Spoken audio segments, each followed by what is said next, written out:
Nah, poin yang pertama yang akan kami bahas yaitu rasional mempelajari IPS. Kita tahu bahwa IPS dapat membangkitkan kesadaran bahwa kita akan berhadapan dengan kehidupan yang penuh tantangan, atau dengan kata lain, IPS mendorong kepekaan peserta didik terhadap hidup dan kehidupannya.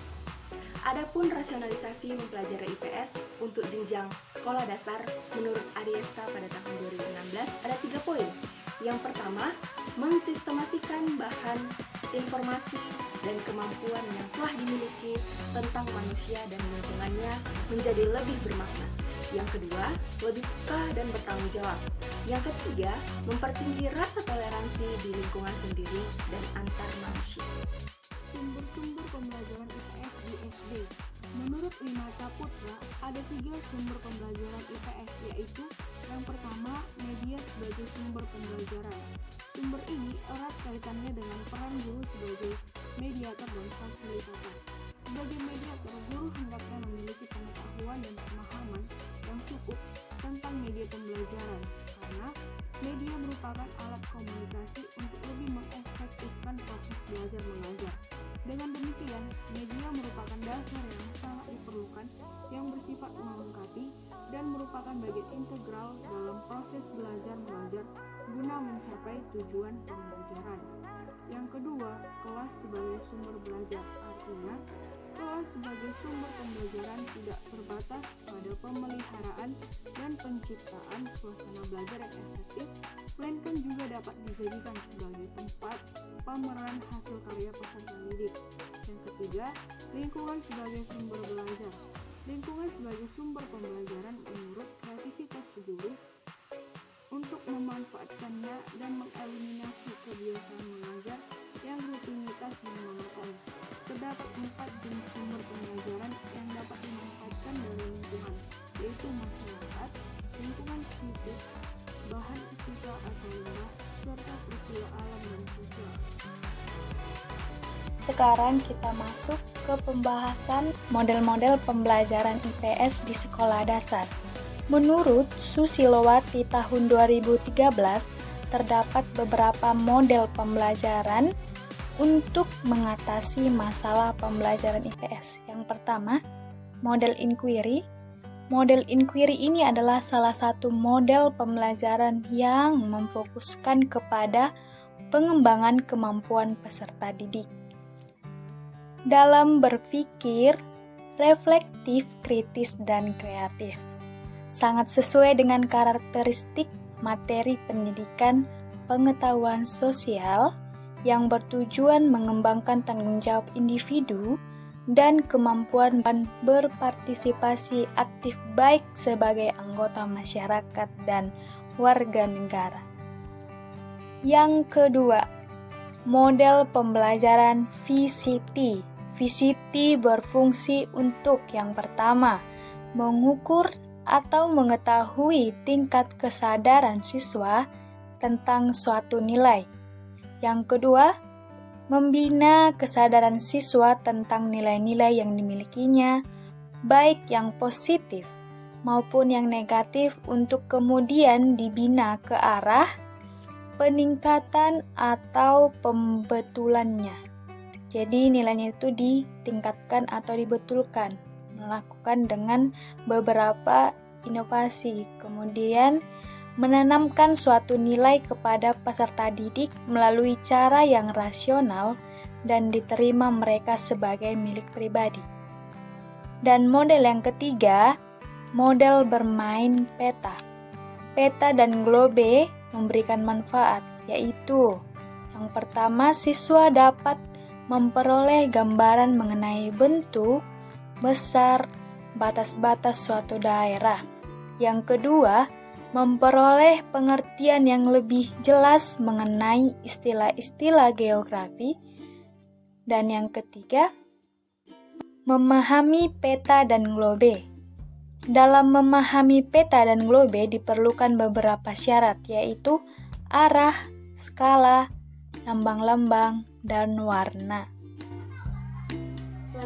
yaitu metode yang keempat. Metode yang keempat adalah metode pendekatan ITM. Pendekatan ITM adalah pendekatan ilmu teknologi dan kemasyarakatan.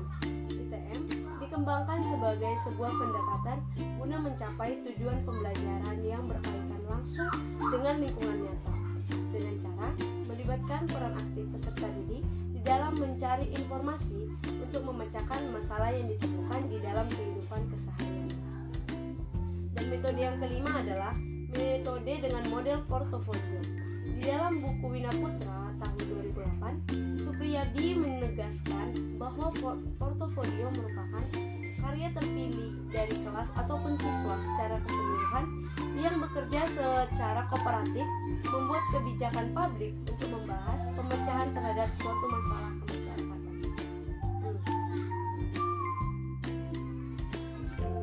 Selanjutnya, perencanaan dan pelaksanaan pembelajaran IPS di SD. Tujuan, materi pelajaran, kegiatan belajar, strategi pembelajaran, bahkan sampai pada evaluasi harus diorganisasikan sedemikian rupa untuk menggalakkan pembelajaran yang efektif sehingga perlu perencanaan dan pelaksanaan. Setiap langkah yang akan dilakukan oleh guru mengenai apa yang akan diajarkan ditentukan oleh tujuan yang dirumuskan sebelumnya. Oleh sebab itu, perumusan tujuan merupakan langkah pertama yang harus dilakukan oleh guru dalam melaksanakan tugasnya sebagai pengelolaan pembelajaran IPS. Tujuan yang akan dicapai selama proses belajar, mengajar berlangsung dan apakah tujuan itu dapat tercapai atau tidak setelah proses pembelajaran selesai. Hendaknya ditulis dan dirumuskan terlebih dahulu oleh guru dalam satuan pelajaran yang menuntun guru dan peserta didik ke arah proses pembelajaran yang tampak jelas dan terarah. Baiklah, kali ini saya akan membahas mengenai Susilowati. Menurut Susilowati 2013, dalam perencanaan dan pelaksanaan pembelajaran, ada beberapa hal yang perlu mendapat perhatian, yaitu yang pertama, materi pembelajaran. Dalam materi pembelajaran, guru hendaknya dapat menguasai bidang studi atau mata pembelajaran IPS. Materi dalam satuan pembelajaran itu disebar dalam pokok pembahasan atau subpokok bahasan. Kemudian dirumuskan dalam tujuan instruksional umum. Yang kedua yaitu metode.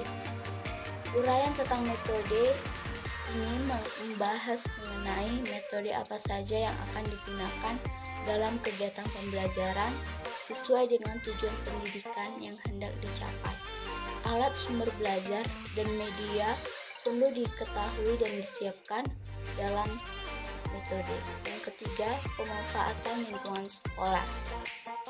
Sehubungan dengan poin ketiga di atas, perlu dilakukan pemanfaatan lingkungan jika dapat dilakukan dengan relevan dengan proses pembelajaran. Pemanfaatan lingkungan sekolah ini seperti memanfaatkan kebun, tanaman, sekolah, bangunan sekolah, jalan raya, dan juga warung sekolah ataupun sebagainya. Yang keempat yaitu pemanfaatan ruang kelas. Sehubungan dengan hal-hal yang di atas, juga perlu diperhatikan penempatan di dalam pemanfaatan ruangan kelas, seperti papan tulis, meja guru, bangku-bangku, lemari, penggunaan dinding-dinding kelas untuk display hasil kerja peserta didik. Begitu juga penggunaan sudut dan seram di kelas untuk pameran hasil karya peserta didik, hasil penelitian atau hasil karya guru. Yang kelima, pemanfaatan lingkungan. Penggunaan sumber yang tersedia dari lingkungan fisik sekolah atau masyarakat dapat dimanfaatkan dalam pemanfaatan lingkungan, seperti pemanfaatan lingkungan apa saja yang ada di dalam sekitar desa yang ada di dalamnya seperti flora, fauna, batu-batuan, dan alat-alat transportasi desa yang dapat menjadi alat peraga pembelajaran IPS. Yang keenam, ada pemanfaatan waktu. Ada prinsip yang mengatakan semakin banyak waktu, maka semakin banyak yang bisa dipelajari.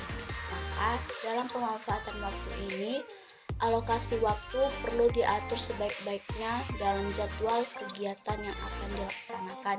Yang ketujuh, pemanfaatan perpustakaan dan laboratorium. Dalam rencana pembelajaran perlu dinyatakan bila mana perpustakaan dan laboratorium IPS itu digunakan. Demikian pokok-pokok yang perlu diperhatikan dalam perencanaan dan pelaksanaan pembelajaran ini. IPS merupakan salah satu mata pelajaran yang diajarkan di sekolah dasar agar peserta didik dapat memperoleh pengetahuan, keterampilan, sikap, dan kepekaan untuk menghadapi hidup dengan penuh tantangan. Bagi guru IPS, buku sumber bukan satu-satunya sumber pembelajaran yang dapat digunakan, karena buku sumber belajar pada umumnya membuat informasi yang sudah lama. Media dan alat peraga dalam pengajaran merupakan sumber pembelajaran yang dapat membantu guru dalam melaksanakan perannya sebagai fasilitator. Adanya sumber belajar dipadukan dengan model pembelajaran yang tepat dapat digunakan untuk merancang dan melaksanakan pembelajaran IPS di SD dengan tepat, agar tercapai tujuan pembelajaran yang dapat diharapkan.